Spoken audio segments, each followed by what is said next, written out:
Сәлеметсіздер ме? 4-ші сынып білім алушыларына арналған математика пәнінен бөлімдері бірдей бөлшектері бар өрнектерді салыстыру тақырыбындағы сабағымызды бастаймыз. 140-ші сабақ. Бүгінгі оқу мақсатымыз бөлімдері бірдей жай бөлшектерді қосу және азайту алгоритмін әріпті теңдік түрінде көрсету және қолдану. Бұл сабақтан біз нені үйренеміз? Бөлімдері бірдей жай бөлшектері бар өрнектердің мәндерін салыстыруды үйренесіңдер. Есіңе түсір. Бөлімдері бірдей бөлшектерді қосқан кезде бөлімі өзгеріссіз қалады да, алымдары бір-біріне қосылады. Мысалы, 12-ден 4 қосылған 12-ден 5 тең мәні 12-ден 9-ға тең. Бұл жерде бөлімін өзгеріссіз қалдырып, бірдей болғандықтан өзгеріссіз қалдырдық және алымдарын бір-біріне қостық. Яғни 4 пен 5-тің қосындысының мәні 9-ға тең. Бөлімдері бірдей бөлшектерді азайтқан кезде бөлімі өзгеріссіз қалады да, алымдары бір-бірінен азайтылады.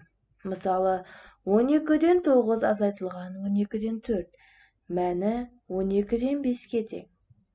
Бұл жерде де дәл солай. Бөлімін өзгеріссіз қалдырдық және алымдарын бір-бірінен азайттық.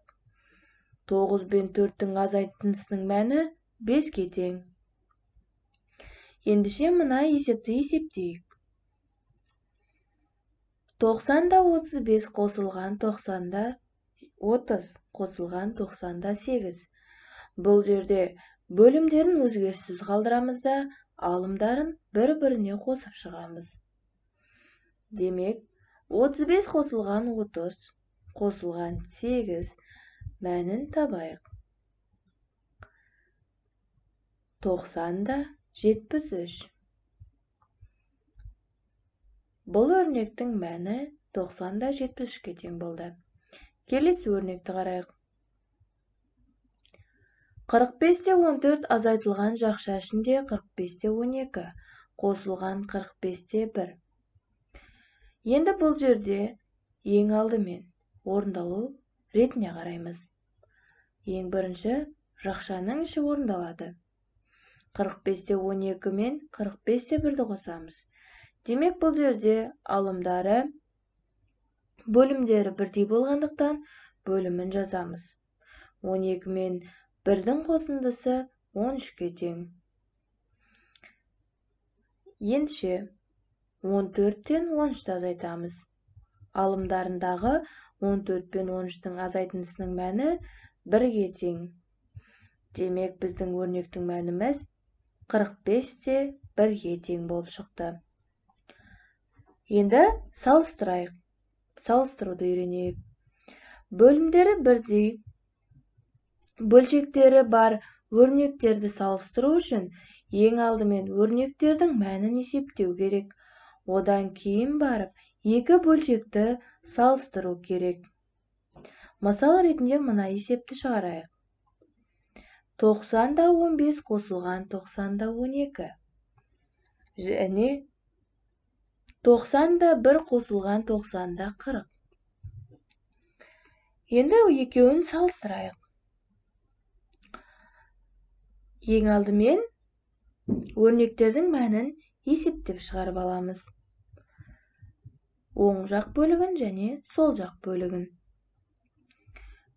Бөлімдері бірдей болғандықтан өзгеріссіз қалады да, сол жақтағы өрнектің мәні 90-да 27 болады. Ал оң жақтағы өрнектің мәні 90-да 41 болады. Енді салыстырайық. 90-да 27 көп пе, әлде 90-да 41 көп пе? Бұл жерде 90-да 41 бөлігі көп. Міне, біз салыстыруды үйрендік. Ендеше сіздерге үй тапсырмасы. Оқулықтың 40-шы бетіндегі 5-ші есеп. есепте. Және де оқулықтың 42-ші бетіндегі 13-ші есеп. Есептеп салыстырыңдар. Осы үй тапсырмасына кері байланыс жасаймыз. Осымен бүгінгі сабағымыз аяқталды. Сау болыңыздар.